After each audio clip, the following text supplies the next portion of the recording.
Welcome back, everybody, to the podcast Under Your Bed. We got a Halloween special for you, but first, sitting across from me is Taylor, your co-hostess. I'm CJ, your host. We got a little follow-up Halloween special with Sleepy Hollow, 1999. Obviously directed by Tim Burton. It's good stuff, man. Taylor, this is so Tim Burton, right? Like, what are people in for with this movie?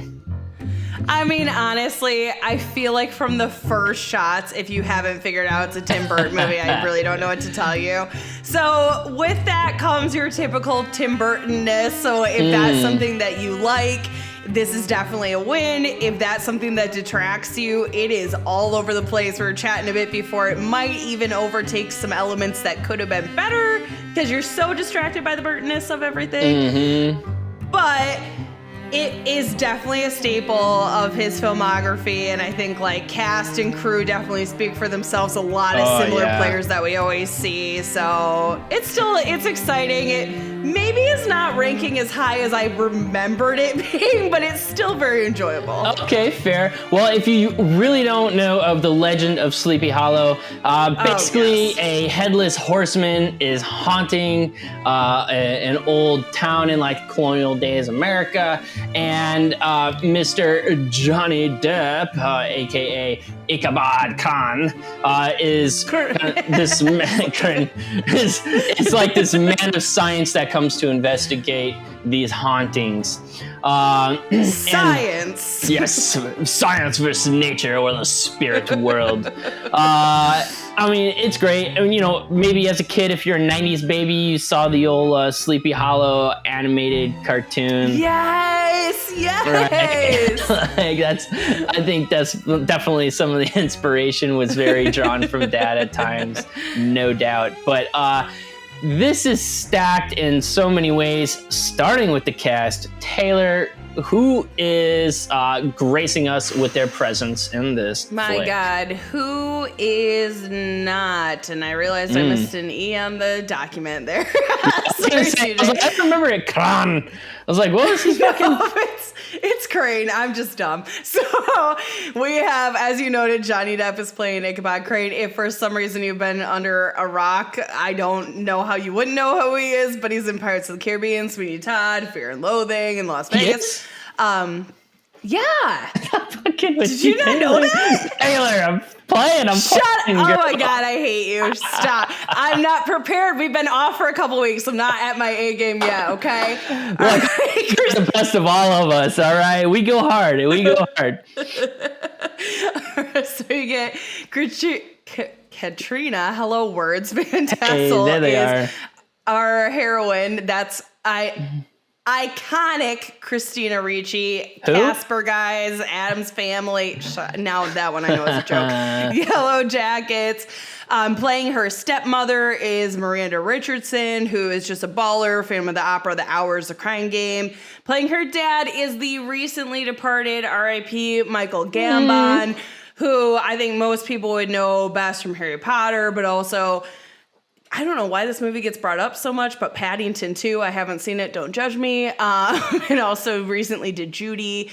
This was a very bizarre casting choice, and I'm still kind of confused by it. But playing Brom, her like kind of sort of boyfriend, not really, is Casper Van Den, who was in Starship fucking Troopers. Like, hello, that's really all I need to say on the matter. Then we've got a creepy guy we're not going to talk about. Then we have some more. We got some more Harry Potter alum with Richard Griffin's playing Magistrate Phillips. Yeah, Uncle Vernon in the house. Also did Pirates of the Caribbean. You see a lot of crossover in these, which is kind of random. Ian how would you say that? Diarmid. Diarmid. Just say it fast and sloppy. Sure, that works. Playing Dr. Lancaster. Dude, OG Star Wars, prequel Star Wars, Dirty Rotten Scoundrels. Do you want to give us a... I'm so bad.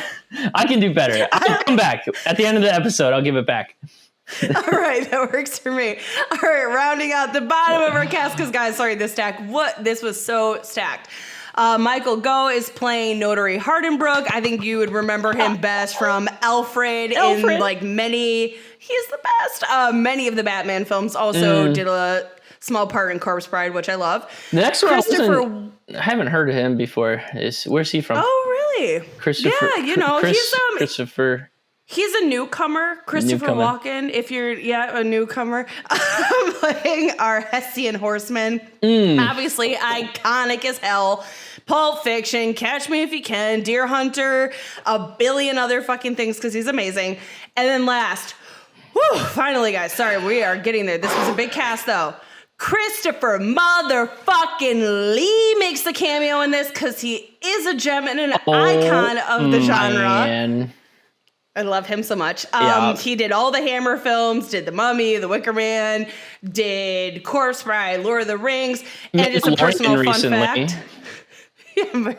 He was best friends with Peter Cushing and Vincent Price, and I just have to share that because I love it. It's the cutest. They were just greatness. What can you say? Cute little trio. Love it. So that was a super stacked cast. And unfortunately, CJ, you also have to talk about the super stacked crew. All right. Well, obviously directed by Tim Burton. If you don't know, Edward Scissorhands, Corpse Bride, Ed Wood, Batman goes on. Written by Washington Irving. He had the original story. And then you had Kevin Yeager and Andrew Kevin Walker pitching in for this script. Edited by Chris Lebanzan, Top Gun, Sweeney Todd, like all of Tim Burton's stuff. Con Air. Yeah. That's a fun one to throw in there. Con Air. Love it. I like that, yeah. It goes on. Oh, and then, of course, help with Joel Negron, who did Thor Ragnarok, The Shallows, Cocaine Bear. I skipped that one. The After Party. Composition. Come on. It's a Burton film. It's only going to be one person. Yeah. Danny Elfman. Yeah, he's, it's just that classic, score that you expect in all Tim Burton movies, which really does set the atmosphere right off the bat just by score alone. And of course, Simpsons, Beetlejuice, Nightmare Before Christmas, Men in Black, Wednesday, Spider-Man, lots and lots of greatness. Everything. Literally everything. Cinematography, Emmanuel Lubezki, some all-time greatest hits, Children of Men, Gravity, The Revenant, just really small cinematic feats that no one would think of anything of.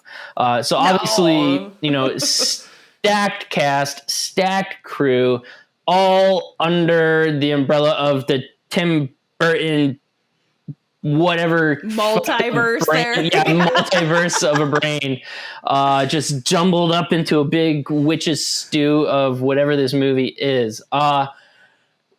What is this movie, Taylor? Oh man, I'm not gonna lie, guys. Rewatching it, I just noticed some things that I didn't really remember being problems in the past. So this is a really weird one, and I'm kind of excited to see where our conversation goes because I have very mixed feelings about much of this film. Yeah. Aesthetically, I think it's stunning because it is a Tim Burton film. Everything pops in all the right ways. It looks like paintings at multiple points. The music is on point. I think all of our secondary characters are just fantastic and do a great job.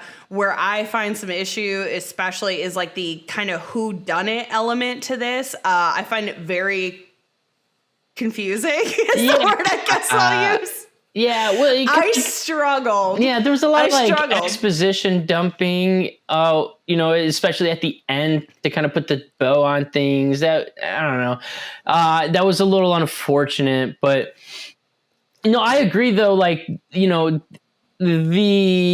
The style is so strong. You just expect so much coming out of Tim Burton that maybe it's unfair. Totally. Like if you were to see this movie from anybody else, you'd be like, wow, that's phenomenal. But, side by side to the rest of Tim Burton's works, this one doesn't really stand out, in the top tiers of what he's done and accomplished.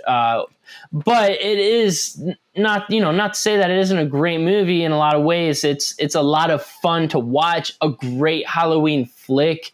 It's even not, this time of month, early November, like perfect. Yeah. I mean, it's got a lot of like excitement, some like romantic undertones. It's not heavy, sure. We'll get into that later. Yeah, no, there's problems with it. Don't get me wrong, but at the end of the day, what you're there to watch is like a visual feast, and for sure, and just have a good time watching. So, I think its weaknesses definitely come out in the plot, and then what you're kind of hinting at here. Some of the chemistry on set was just a little rough. Like Johnny Depp brings it so often and like every flick, and this was one where it just felt a little weird, like overacted, like over directed perhaps, and and it just kind of left you wanting, and it was hard to tell like were people trying to play towards like expectations of what the movie's supposed to be, that kind of campy Tim Burton-ness of it, or I don't know where it got lost. I don't know, because the hard part for me too is like I love campy. Like I'm so all about campy, and you can see him incorporate that in so many movies in a better way. And it's the same thing. Like, I know Johnny Depp can act. I know Christina Ricci can act. I don't know that I would know that from this movie, though. The choices are not great, in my opinion. And it just feels like it's weird because they feel like they're phoning it in, but all the other cast members are like bringing it. So it's just kind of uneven in that way, too. It feels very disjointed. Yeah, I think that's very fair. And the disjointedness is not only in the acting and directing. Sometimes I felt like there's a little bit of discontinuity in the using the models for like establishing shots of the city or other set aspects, and then this like very real world huge set that they built out of this old town or whatever. It was like almost a hair clashing at times.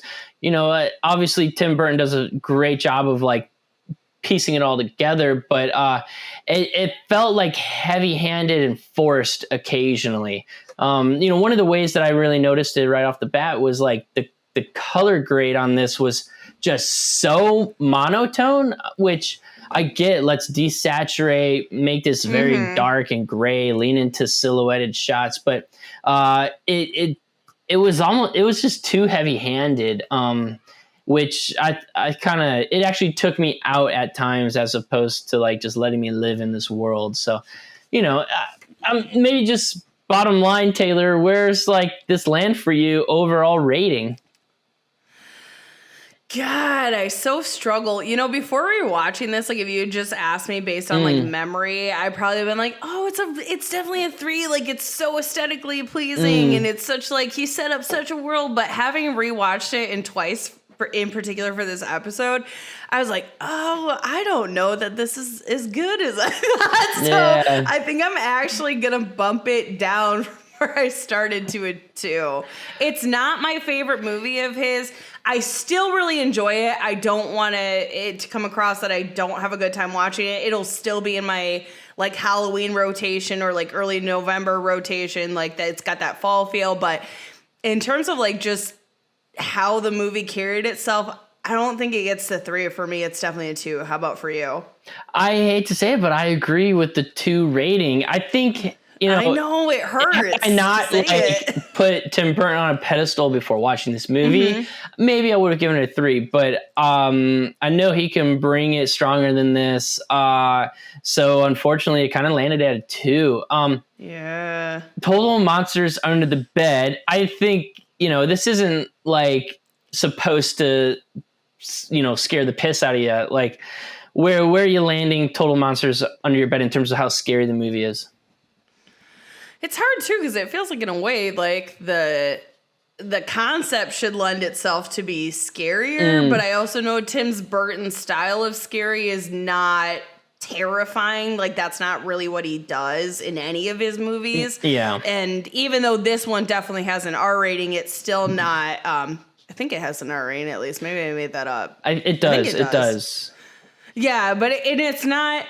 Anytime he does blood and stuff, it's always very like the colors are super red, so nothing really feels real, and that's Very just kind of how campy. he.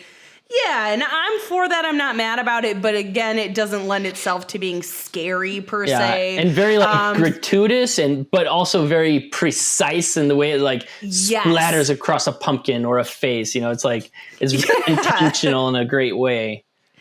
Yeah, and it's pretty when it's like that too. So you're not as like horrified. You're like, oh, that's fun. Yeah, so exactly. I think weirdly this is gonna be a 1 for me. This is just not a movie I think about afterwards. I mean, are you? Yeah. It looks like you're maybe feeling the same way. Yeah. I'm actually giving it a 1. I contemplated after watching. I was like, oh, maybe the kids could watch it. Oh, well, there's like 18 decapitations, so maybe a bad idea. Maybe a little. No. But the point being that I was like never scared, right? It was fun. I think we'll get to the scary moments and the best gore moments in the spoiler section, but this is definitely a movie that you can put on in front of most audiences. Fun Halloween movie that you can almost enjoy at any time with any crowd. So still, despite the ratings, go watch it. It's a fun movie. You're going to have a good time. I don't want to like take anything away from the experience here because it is fun. I did enjoy watching this movie.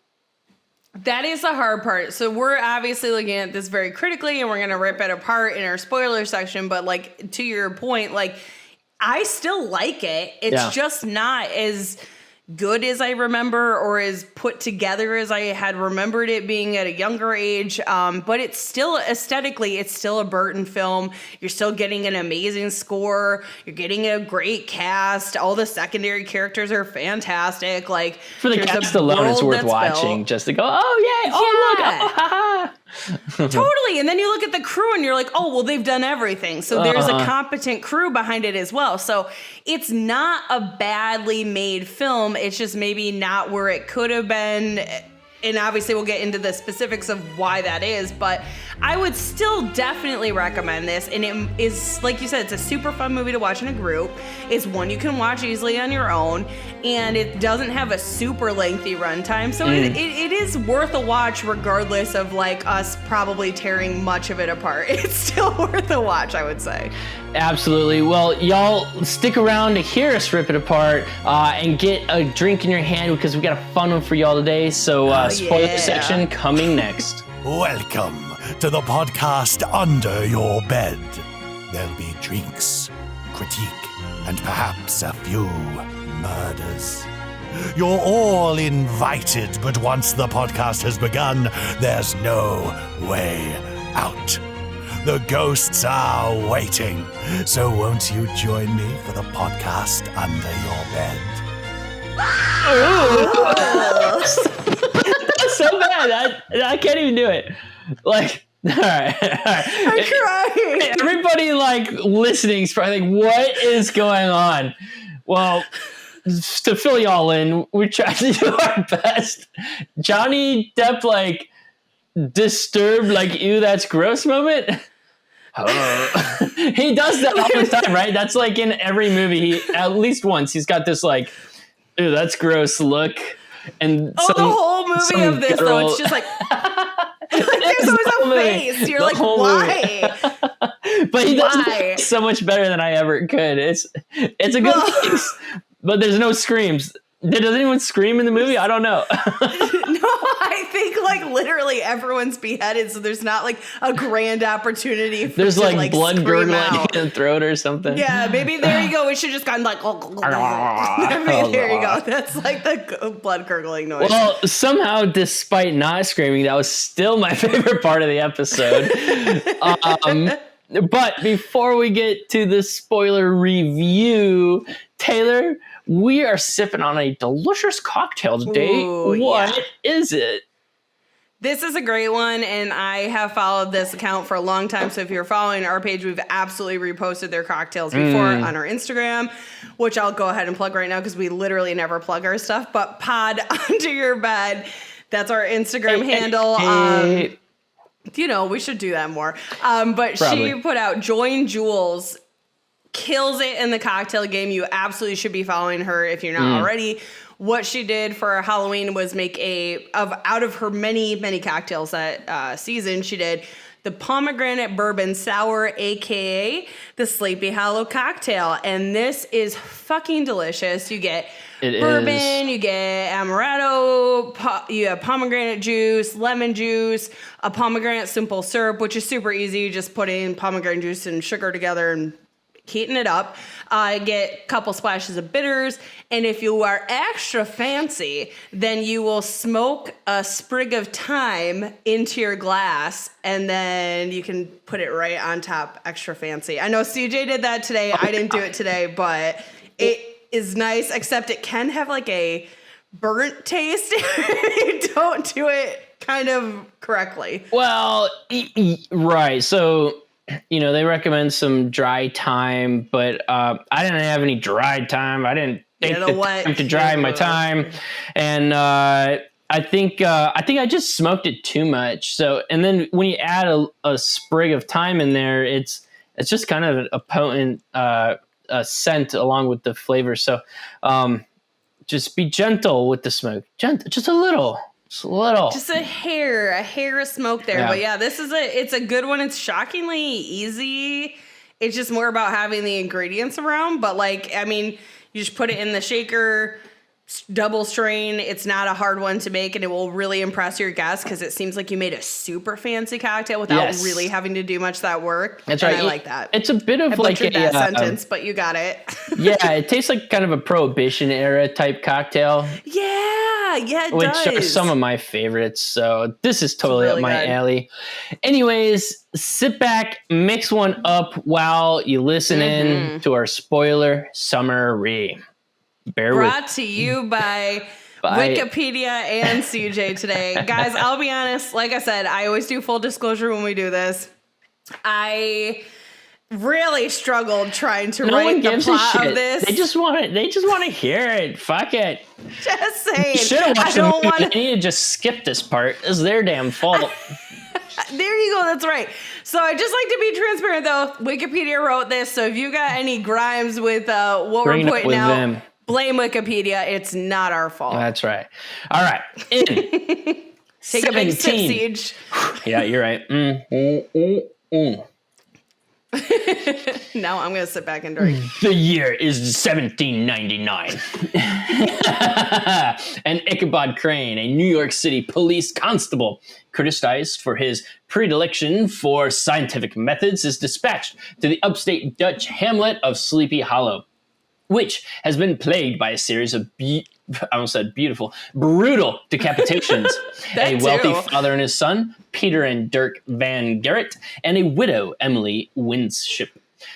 Received by the insular town elders, wealthy businessman Baltus Van Tassel, town doctor Thomas Lancaster, the Reverend Steenwick, notary James Hardenbrook, and magistrate Samuel Phillips.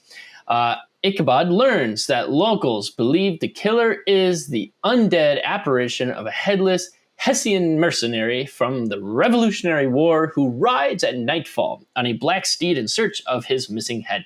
Wow, Wikipedia, fucking A. I was like, dude, this is how you know I didn't write it. No. This is like flowery language, and you know I didn't do it. There are some nerds, some film nerds just staying up late getting at it with this. Ichabod, however, is skeptical of the paranormal due to his family's past. Boarding at the home of Baltus Van Tassel and his second wife, Lady Van Tassel, he is taken with Baltus's spiritual daughter, Katrina, from his first marriage. When a fourth victim, Jonathan Masbath, a servant in the Van Gerrit household, is killed, Ichabod takes the victim's son, young Masbeth under his wing. No first name, just young Masbeth. Yeah. Ichabod and Masbeth exhumed the victims on a tip from Philippe's. Why not? Learning that the widow died pregnant, the horseman decapitates Philippe's next. Ichabod, young Masbeth, and Katrina venture into the western woods to look for the horseman's grave. They find a witch living in a cave who reveals that the horseman's body lies under the tree of the dead. Ichabod digs up the grave and discovers his skull has been taken, deducing it was stolen by someone who now commands the ghostly revenant, who comes into the world of the living through the tree and who will continue to take others' heads until his own is restored to him. Fair. Legit. That night, the horseman kills village midwife Beth Killian and her family, as well as Katrina's suitor Brom Van Brunt, when he attempts to intervene. Ichabod is wounded by the horseman, but survives. Ichabod hypnotizes the horseman's targets. Hi. I was like, what? Hypothesizes the horseman's targets are linked by a conspiracy. Notary Hardenbrook reveals that the first victim, Peter Van Garrett, had secretly married the widow Winship, writing a new will that left his estate to her and her unborn child. There's always a will. Fair. Ichabod deduces that all the victims, except Brom, were either beneficiaries or witnesses to this new will, and that the horseman's master is the person who would have otherwise inherited the estate. Dun, dun, dun! Baltus Van Garrett's closest relative. No! Upon discovering this accusation, Katrina angrily burns the evidence. Hardenbrook commits suicide, and Reverend Steinwick convokes a town meeting at the church to discredit Ichabod, but Baltus bursts in, announcing that the horseman has killed Lady Van Tassel. The horseman attacks the church, but is unable to enter the hallowed grounds. In the chaos, the remaining elders turn on each other. Steinwick kills Lancaster and is in turn killed by Baltus, who is harpooned and decapitated by the horseman. Love it. Initially concluding that Katrina controls the horseman, Ichabod discovers that the sigil she had drawn underneath his bed and in the church, which he believes summoned the horseman, was really one of protection. What a dumb bitch he was. He finds that a wound on Lady Van Tassel's decapitated body was caused post-mortem. Van Tassel, alive and well, reveals herself as the master of the horseman. She faked her death and killed Van Tassel's servant girl, Sarah, to plant her body as hers. She takes Katrina to the windmill, where she explains her true heritage. Exposition. She and her twin sister were members of the impoverished Archer family who were evicted years ago by Peter Van Garrett when he favored Baltus and his family instead. Ugh. She swore revenge against Van Garrett and all who wronged her family, pledging herself to Satan if he would have raised the horsemen to avenge her by killing them, which would allow her to claim the Van Garrett and Van Tassel estates uncontested. Manipulating her way into Van Tassel household, she used fear, blackmail, lust, and manipulation to manipulate the other elders into her plot. Having eliminated all other heirs and witnesses, as well as her sister, the Witch of the Woods, for aiding Ichabod, she summons the horseman to kill Katrina, the last person remaining in the way of her plans. Ichabod and Masbeth rush to the windmill as the horseman arrives after an escape that destroys the windmill. Not just destroys, like blows up as if 20 tons of TNT were in there. And a subsequent chase to the tree of the dead, Ichabod retrieves the horseman's skull from Van Tassel and returns it to him, breaking the curse and setting the horseman free from Van Tassel's control. With his head restored, the horseman spares Katrina and instead abducts Van Tassel, giving her a bloody kiss and returning to hell via the tree of the dead, as they do, with her in tow, fulfilling her end of the deal. With the case solved, Ichabod returns to New York City happily with Katrina and young Masbeth just in time for the turn of the century. There's literally a 0% chance I could have written anything that was remotely similar to what was in the Wikipedia. I just want to throw it out there. All right. 0% Next chance. time we're using ChatGTP to give us a concise version of this. I think it's worth it. You can't, though. This is the confusing yeah. part about this. All these stupid pieces that then get all put in a dump, but I'm like, there's so many characters, and it just got so confusing for me trying to write it. So bless Wikipedia, but my God, that is lengthy. Yes. You know, I will say, like, one thing that Tim Burton does actually well in his movies, typically, is it has like a relatively speaking simple plot. Like, yes. And I love that a movie doesn't have to be so complicated in order to be compelling. Like, you know, and at the end of the day, this kind of is a relatively simple plot. Like, you know, a woman that wanted to inherit the will, the house, you know, didn't get it, is on revenge by raising the dead and killing everybody that was involved or could potentially inherit it in order, you know, and in order to receive, you know, the will, the inheritance. But it just got like convoluted, and it was told in a way where, like, at the end of the movie, or, you know, throughout the movie and at the end of the movie, there was just a lot of just exposition. Like, well, he said this, she said this, and then this happened, which was just kind of unfortunate and not very Tim Burton-y, you know? I don't know. I don't think you should do whodunits, is what I came to the conclusion of after this.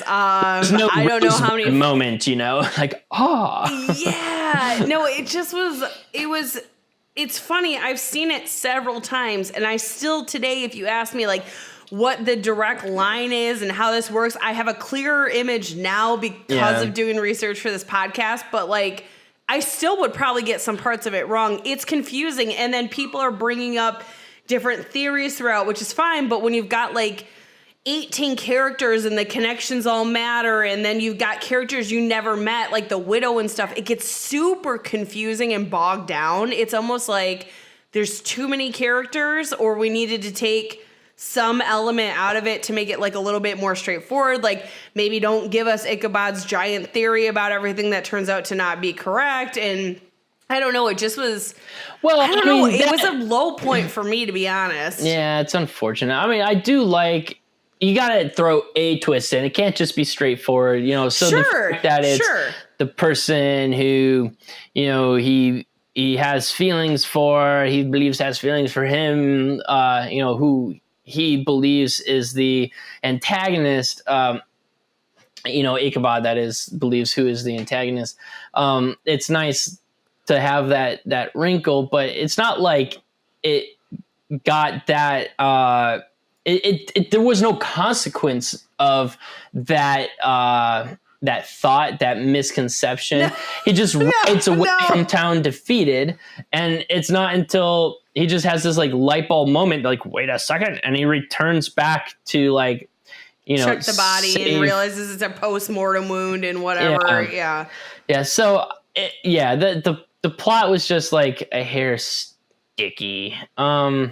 Yeah, just it felt like it just overly complicated in a way, and I don't know if it's like maybe the old-timey names feed into that, but I also don't think that you know enough of the early characters that get killed off to really truly understand the connection. Like, essentially, the big family responsible for this, like the beginning of this revenge plot, is pretty much killed off, like either before we even get to the movie or right in the opening scene. So the gravitas of all that isn't really there for me. It's kind of confusing then that there's such a motivating force, but they're off in the first 5 minutes. Yeah, that's interesting. One thing that I did think was fun is that in the opening, like, title sequence, you know, it looks like there's like blood dripping on like a page or something.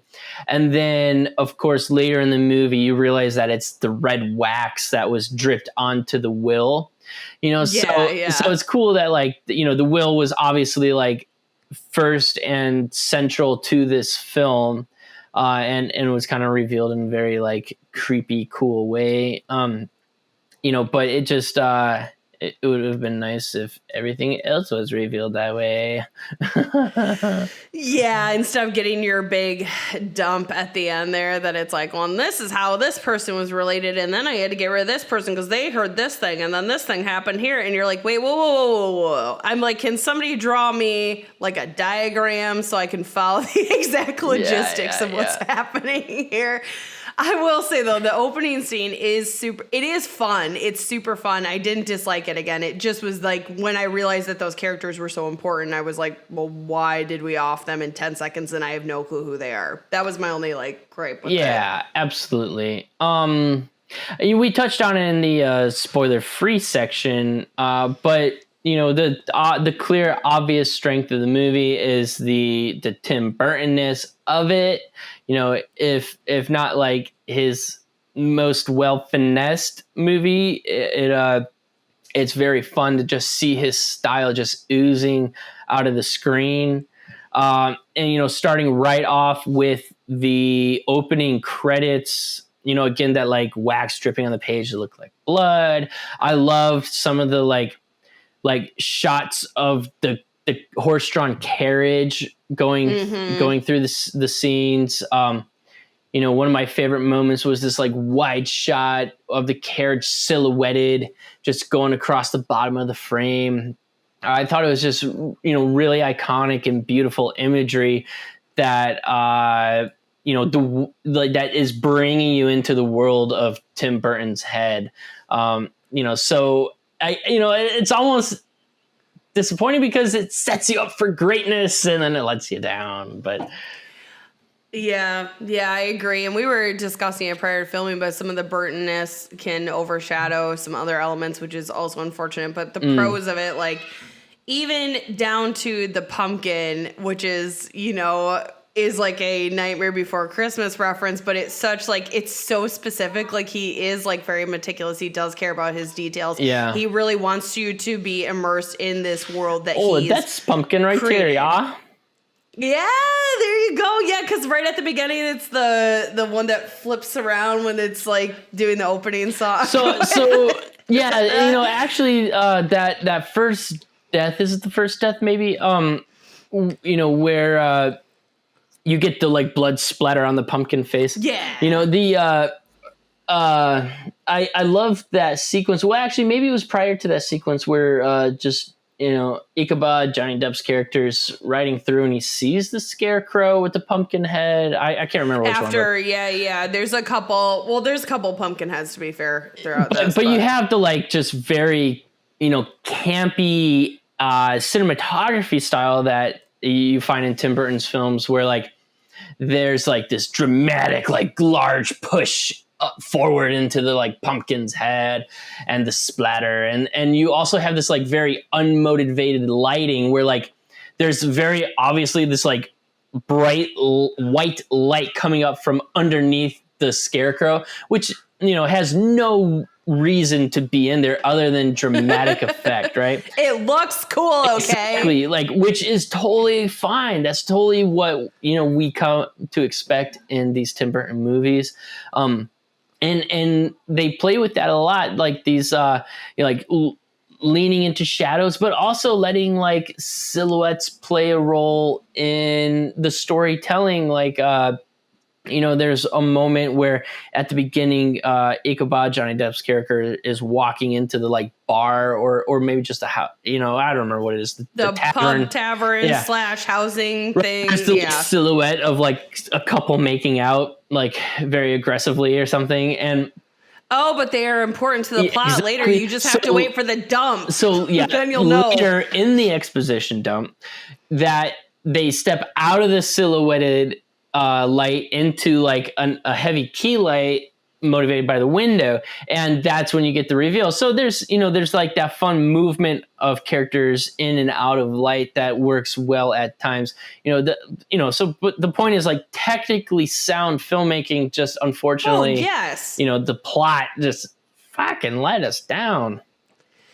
Honestly, it's the plot and the acting really primarily from Christina Ricci and Johnny Depp that I think, unfortunately, really weigh this movie down, where it could be so much better if different choices were made. And I don't know if we want to get into the acting bit. Yeah, I was just a little confused at times. Like, it's not that the acting was flat. It's that it was just so campy at times when it felt like it was unnecessary, and didn't like make me like Johnny Depp's character. I was just kind of confused.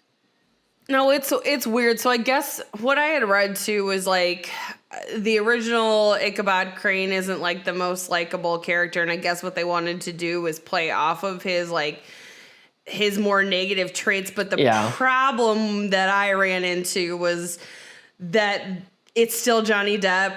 He still comes, especially a 90s Johnny Depp, maybe not so much today, but like a 90s Johnny Depp was a very hot commodity, a very likable character, somebody you rooted for, even when he played oddball characters. So there's a very big disconnect for me of them trying to make him eccentric to the point of annoyance. And I've seen this done better in other films. And then him also being the main character and the love interest. So it never quite fully, it's like he needed to lean one way or the other. And it's this kind of awkward middle ground that doesn't feel like a fleshed out person. So at times I did like the awkwardness, right? Like his the butting heads of like with the locals and how obscure this guy is. But yeah, I get it. Like it didn't work. Like it was hard to like get into his character and like him. It reminded me actually of like Johnny Depp's role in Tim Burton's Willy Wonka, where God, don't make me talk about that. I know. We'll touch on it quick. It was the same thing where Tim Burton tried to go back to like that, like bizarre, unlikable Willy Wonka character that was out of the books, but ended up just kind of like being a little too jarring or a little too obscure. Yes. So it was, that it kind of happened here as well, and not a great way. No, again, it's just too disjointed to feel like you just can't fully get into either way. And like you said, the eccentric stuff it's funny, like it's used for comedic stuff. It's entertaining. And again, I've seen that character who's kind of out of time and ahead and trying to use science combative with especially the opening scene. Like that's actually kind of what I had hoped that character was going to be. The opening scene where he goes to the courthouse and it's just these super inhumane, ridiculous things and he's headbutting, but you can tell he's just a pain in the ass to everyone he works with. I kind of wish they had just run with that a little bit more, because that was a very likable but funny, eccentric in the right ways. Where it feels like it's hammed up at times where it doesn't feel appropriate and it's confusing. So I guess I'm just probably getting on repeat with this, but it's just weird. It feels like it could be better. Yeah, I hear it. One of the things that I also thought was like strange and took me out of it was the quality of the dialogue audio. I like really quickly picked up on the fact that all of the audio was ADR, like dubbed over, in post-production. It was just a bizarre quality that I like took me out of the movie. Maybe at times like made it feel like like we were watching some like weird stage production or something. I don't know. There's some bizarre quality to it that was really hurting my head. Now everyone tries to record like clean onset audio, but and they were then too, but I swear the entirety of this film was ADR like post record. So it just irked me. And it made the rest of it feel weird too. I don't know. Were there other like we gotta like say something good about the film, right? Because there's clearly so much. I don't want to shit all over it. It was a great movie. My only last big negative before we move into the things that made me be like, I really like this movie, is really Johnny Depp and Christina Ricci's chemistry, which I was looking for an answer because I was so confused as to why it seemed so off. And apparently the answer is that he had known her since she was 9, so maybe that was a creepy, weird thing. They definitely played on-screen romantic interest in another movie later, and it's not nearly as awkward. But they just there's nothing. There is no... And it's weird because I like theoretically in this universe, and I theoretically like these characters, and I theoretically like the actors. Again, maybe times have changed some of those opinions, but especially in the early 2000s. Those are two people you think would be a great combination together. Sure. Like that should, on paper, that should be perfect. It is not there, though. There is very little spark to this relationship. I don't understand why, though, because, like, you know, to your point, it should work. Got two gothic weirdos. I don't see where the issue is, but like we're not there. It's just, again, it's flat. It's just very flat, and that's really like my big hard criticisms are the plot points and some of the acting choices from the two of them. But moving into the more positive elements of this film and why we are talking about it and why we do think you should watch this. There's actually a lot of great stuff to cover. Where do you want to start with? Because there's a lot of good stuff. We touch on some, but you know, I think the sets just are... Sets are great. You know, so top notch.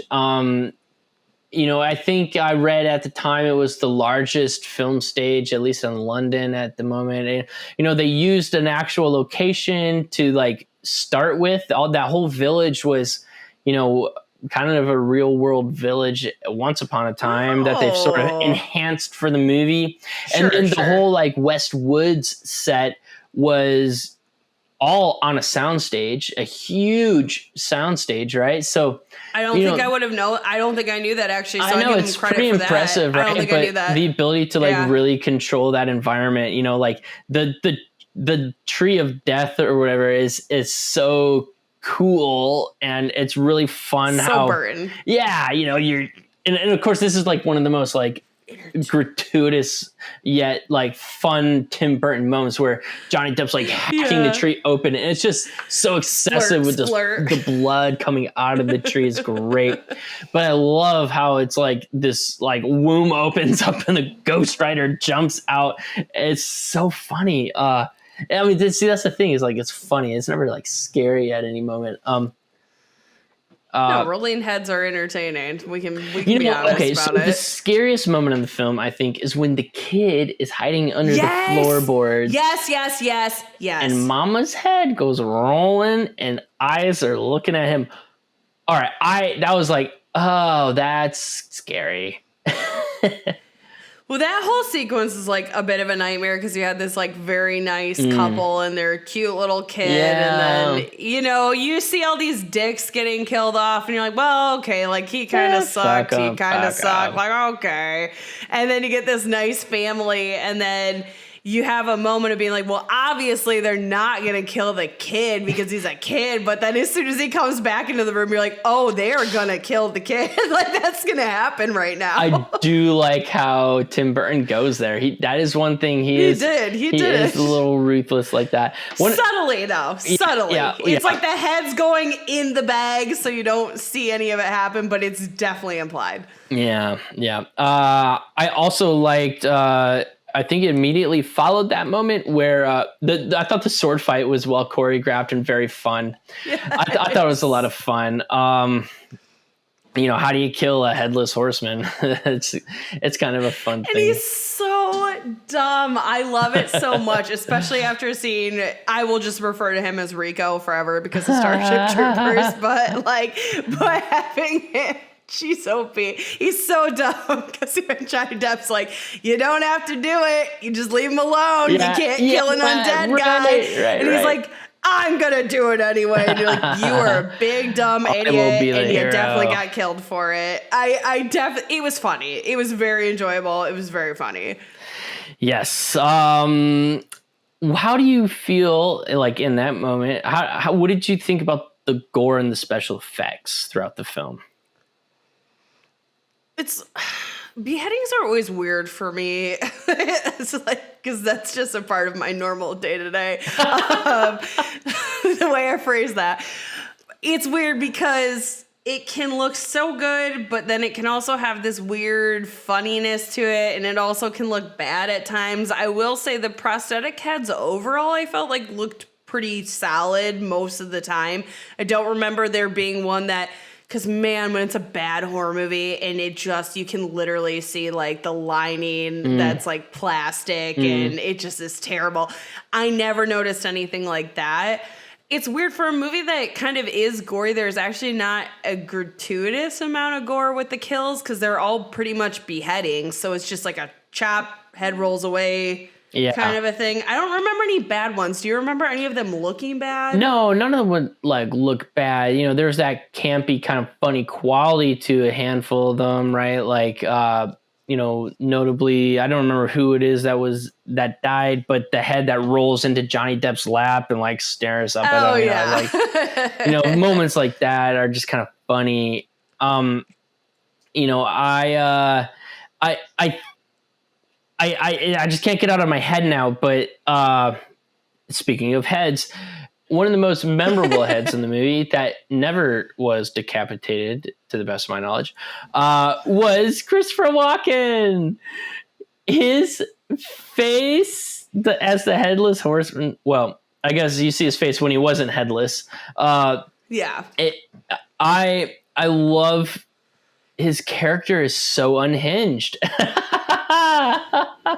It's the most random cameo of sorts that I could literally ever fathom. Like if you said, who should play the headless horseman? And somebody in the team meeting was like, obviously it's Christopher Walken. I'm so I hate nothing about it. I think it's amazing. It's one of those who things the hell thought of that? Yeah, someone said it, and then everyone was like, well, we can't unsay it, so that's who it's gonna be. He was in Fat Boy Slim's video. Let's do it. We know he's can do the moves. The sharpened teeth. It was like something out of like SNL. It was so like unhinged and bizarre, and I think it was there zero dialogue? Did he have, was it non-dialogue? Nothing. All he says is, shh. Yeah. That's it.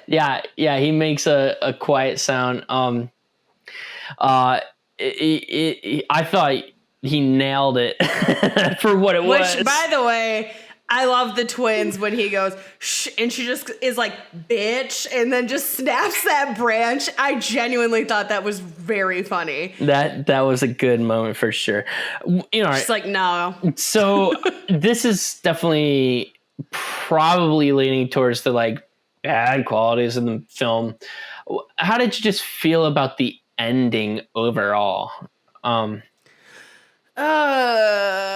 It's a tough one. There's so many great scenes leading up to the end. Like that church scene is so good that then like to have, I almost wish we had more of a grand finale in that vein because it looked cool. It was really like, it was exciting. There was a lot of action. Yeah. And not saying like, obviously there's a lot of action towards the end, but I don't know. It just, I think between getting the whole dump, and I don't mind the reveal, like I think it's great, and I like her character story to a degree. Like, I think what they were trying to go for, if I read this right, was that she was like a tragic villain, but my issue is I don't think we really got enough of that in the front end to really understand the character motivations. I'm being told all of this at the end, so it's really hard to... Yeah, I mean, she killed off her sister. I don't know how tragic it is, you know? Like, I wouldn't say the character was like that likable or sympathetic, perhaps, but... I think her situation as a kid was trying to be the selling point Okay. They took all of her land, took all of her money. They were forced out into the wilderness. The mom dies. Kids are on their own. But you're right. She's an asshole. I mean, she killed her sister and a load of other people, Did including she break a child. the branch, or was that the other sister? Was it her? Oh, it's definitely her. Be right. Yeah. It's definitely her. There's no question. Yeah. Yeah, I'm okay with that reveal. To your point, I thought the climatic build was very fun and engaging as an audience. I enjoyed that, but you know, to your point, it was like sidetracked by the exposition dumps, that the chemistry didn't necessarily make you like say, yay, they're in love and gonna live happily ever after, right? So yeah, it was sort of like mixed. You know, it was kind of like the rest of the film. Like, it was fun to watch, but you know, you didn't have like any strong like emotions throughout the movie. We weren't like necessarily rooting for anybody, and sometimes you're almost like rooting for more people to die because it's the fun part of the movie, you know. It was the fun part. The horseman's the best part. I don't think anybody's going to dispute that. That's one of the best elements of it. It looks great. Obviously all the death that comes in the wake is great. Again, I think a highlight for me definitely was the church scene. I think for like multiple reasons. I think obviously you've got this super white church against that very saturated background. It really stands out on the inside, especially after all the chaos ensues. It looked like a Renaissance picture, and I really like the way it pans over. Maybe it's a little heavy-handed, but I enjoyed it aesthetically. I found it very pleasing, I guess. What's your take on that and the way it was shot and kind of the subverting expectations of thinking some characters are going to be safe and then they're literally yanked out the window? And I'm just curious how you felt, because that's probably one of my favorite sections of the film. Well, that death getting yanked out the window was probably the best. It was so fun. You're kind of sitting there like wondering like, oh, he's got to get somebody's gonna fuck him up or get pushed out. And I love the infighting inside the church. I love that it happens inside the church too, like this hollow ground where you're supposed to be like an upstanding citizen, and they're all ripping each other apart. It's a lot of fun, and I think you actually see throwbacks to this maybe in you're gonna have to Midnight Mass, was it? The Flanagan show that's amazing. If no one's seen it, and so much better than this movie, definitely give it a watch if you haven't. It's underrated classic. Yes, agreed. So there's kind of like it's sort of iconic in a way. You see a lot of like movies. I see what you're saying now, because I don't want to spoil that scene. But I know exactly what you're talking about. I know exactly what you're talking about. Like another like thing it reminded me of was The Patriot. This is a little different. That's a little maybe wig-wise, very similar. Yeah, but just kind of that like chaotic moment inside of a church. I guess is what's maybe ringing bells, but. And like this evil villain outside. When the villains are really in the church the whole time. Exactly. Right. Like, I think that's fun. Like, it's the evil within that always gets you. I have to ask, which was better, Tim Burton's Sleepy Hollow or the 90s cartoon Sleepy Hollow? But I love the 90s cartoon Sleepy Hollow. You can't ask me that. I don't know. That's they're so different. But honestly, the execution may have been a little... I don't know. Maybe that's an unfair. That's a nostalgic view. Yes, it is. I was like, oh my God, I think the 90s version of this, well, it's a 99 film. I think the cartoon version of this might have been better. I went and rewatched it just for posterity's sake, and it was horrible. It was so bad. I haven't watched it in so long. Are you serious? It'll ruin your childhood. No. I was like, oh my God, I want to show this to my kids. But I was like, I remember it scaring the crap out of me as a kid. Yeah. So I'm going to go watch it to make sure it's not too scary before I show it to them. And 90% of the movie is just the telling of the Sleepy Hollow legend in the tavern, and they're like singing and dancing and telling the story. It's not until like the last 10 minutes that you get the Ichabod character riding his horse through the midnight woods and getting chased. It's very short sequence. Like, it's funny that it was so scary as a kid. Like, It's so funny, and the animation is obviously like so old. It's just kind of laughable at this point. Look, that is iconic, that animation style. But it is, man. All right, well now I know to not rewatch it. But honestly, that's kind of how I felt about this movie, which is weird. I guess I've just always had it on because I've seen it so many times. So I think I've just always had it on in the background and not really paying attention. Yeah. So when I sat down and paid attention, then I started to notice the glaring flaws that were there that I really had just ignored previously. So maybe it's a similar kind of experience going back and watching it. Though I'm sure editing-wise, this holds up a little bit better probably. Oh, yeah, 100%. It's still a Burton movie at the end of the day. You still know you're getting a good product, regardless of how fleshed out things should or shouldn't have been, or how convoluted the story is or isn't. It's still a Burton product. You still know you're getting a good movie that's well crafted. Yeah, absolutely. And I do like the callbacks to the cartoon version when Johnny Depp is going to the covered bridge and encounters the headless horseman. You get the like clip clop of the horse feet. It's great. And then you get the like sound of the frogs and Johnny Depp just kind of being like being a city boy, right? His character being like out of place on a horse. He's not comfortable riding. It's really, I thought it worked really well in this movie, and it was just a fun callback for all us 90 babies. Man, you made me think of something I realized we hadn't touched on.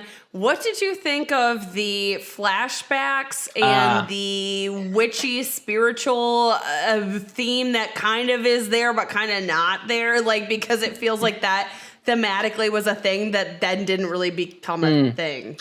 That's a good point. All right. The flashbacks were so Tim Burton, right? Like non-dialogue flashbacks. Music and all. Yeah. That like kind of made you realize why a character was so disturbed, right? Give you that like traumatic background, which makes you wonder like, what the fuck happened to Tim Burton as a child? But of course they were like the classic like stylized and campy, like, maybe it was the first flashback where you zoom into a fireplace during the story. Yes. And then you're in this like, flashback and then you come back out of the flashback to like, Johnny Depp's like shaking hand, like aggressively shaking, and no way in a human would ever actually move in real life. So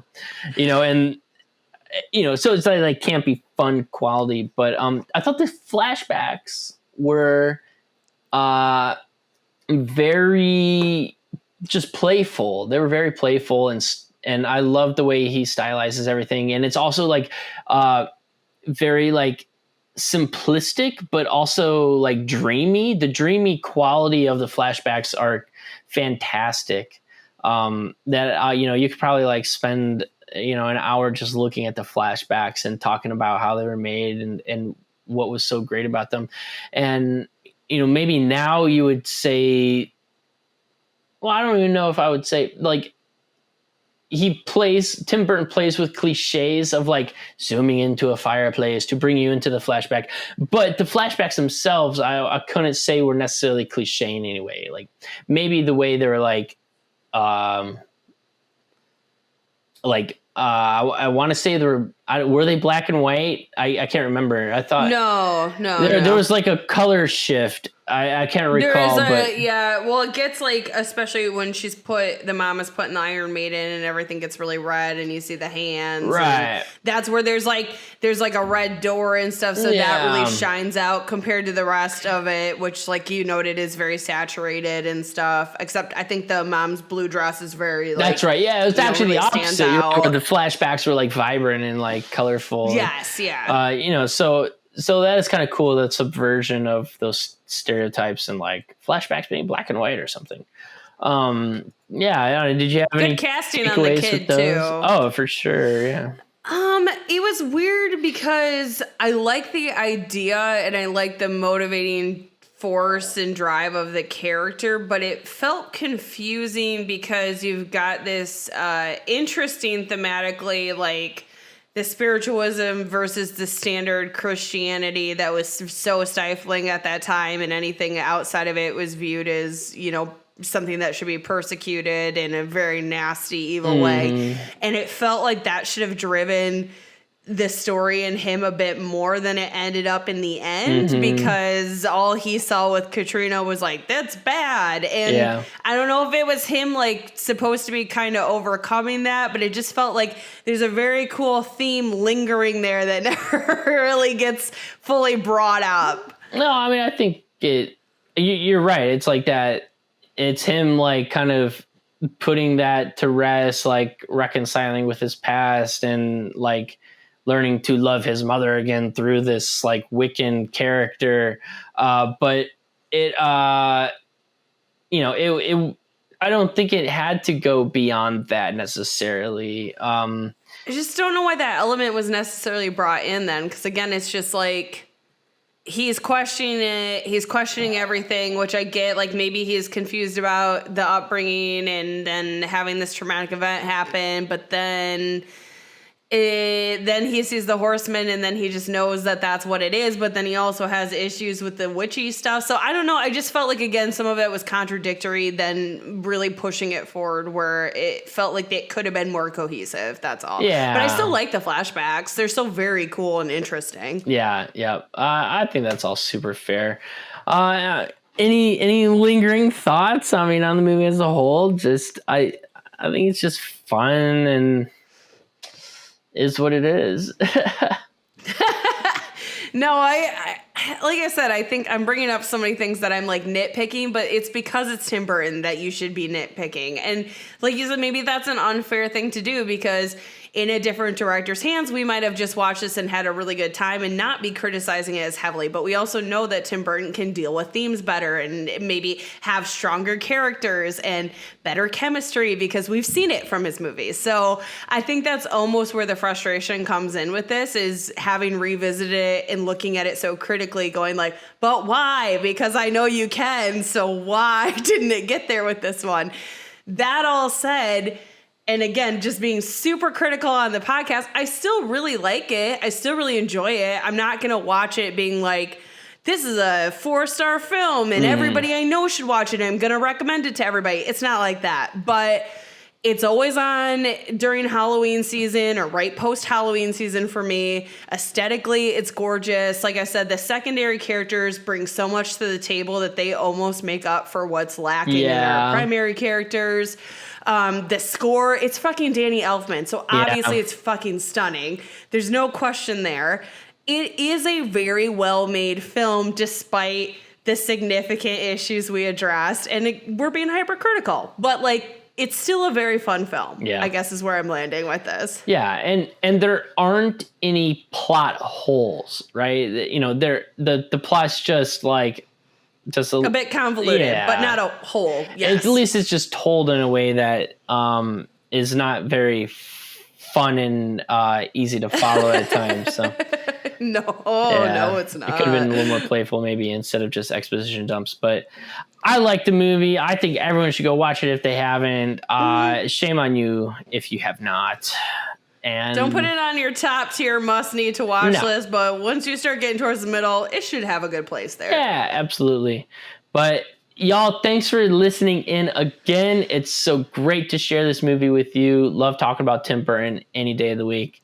Can't wait. We'll have to do another one that we're less hateful, or maybe me that I'm less hateful. We haven't hit a musical yet. Maybe some Sweeney Todd action would be fun. I don't know. Oh my God, it could work. Actually, there's a couple musicals we could cover. Maybe we'll do that one month. That'll be good. All right. Yeah, musical. Let us know. Love it. Let us know, maybe guys. Maybe some springtime musicals. Yeah, something you're interested in. You want a little Shop of Horrors action? Oh no, we did Rocky Horror. We have covered one musical. We did a musical. One. But that's last year. That film's like every genre in one, so it really is. That's how I describe it to people that have never seen it. Like every genre in one. Mixed together, throw it in a bag. Sci-fi, horror, erotica. Like, what isn't it? I don't know. Musical. Yes, it is. I don't know if we'll top that, but we can certainly try. But yeah, hit us up, guys, if there's anything you want us to cover, we never plug ourselves. We really should do that more. Pod Under Your Bed is our handle for pretty much everything. We primarily use Instagram. We are on YouTube if you're interested in seeing the faces that we made. I don't need to see this. That... Just. No, your Johnny Depp impression. Well, I did it too. It was bad. But the Johnny Depp impression would be on YouTube. Do I have to give the synth impression again? Yes, you do. He's so intense. Like, I'll quit. I give up. Y'all go to bed. So if you'd like to see that attempt, you can definitely go to YouTube and find us there.